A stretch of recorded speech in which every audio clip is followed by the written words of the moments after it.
L'hôpital public, colonne vertébrale du système de santé, c'est le thème du 16e congrès des confédérations hospitalières. Ils étaient nombreux, cadres, directeurs et médecins à débattre autour des sujets abordés ce matin.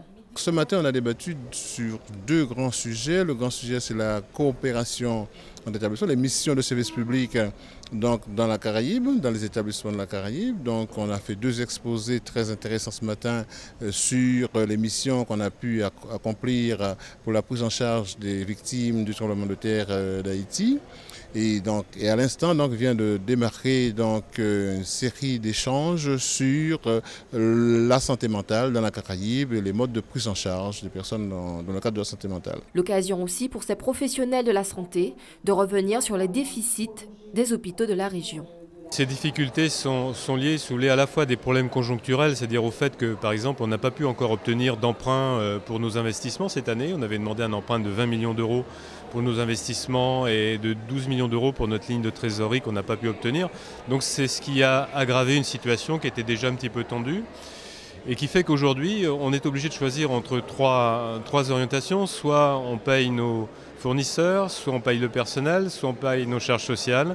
Et on a dû malheureusement faire des choix, c'est-à-dire qu'en ce moment, on a suspendu le paiement de nos charges sociales, Caisse Générale de Sécurité Sociale, CNRACS, c'est-à-dire la caisse de retraite, et puis on va sans doute être amené à suspendre provisoirement le paiement de la taxe sur les salaires. On a beaucoup investi au cours des dernières années. Je crois que c'est de l'ordre de 70 millions d'euros. On avait encore cette année 38 millions d'euros comme montant d'investissement à réaliser pour justement rénover, à la fois rénover les services sur le plan hôtelier, mais aussi améliorer, renouveler nos équipements. En effet, les chiffres parlent d'eux-mêmes. Un équilibre budgétaire ne sera pas prévu avant 2014. Cette situation interpelle le syndicat de la santé qui revient notamment sur la fermeture du service de maternité de l'hôpital de Marie-Galante. La pilule a du mal à passer. C'est une histoire qui ne tient pas debout et nous insistons à égalité de territoire, égalité de soins.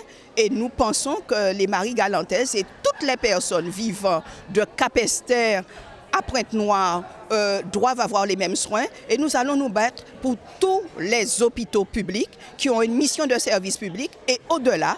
Mais la CGTG sera présente sur le terrain de l'action avec les usagers parce que ce qu'on nous propose aujourd'hui, on nous sacrifie sur l'autel de la rentabilité et ce n'est pas concevable.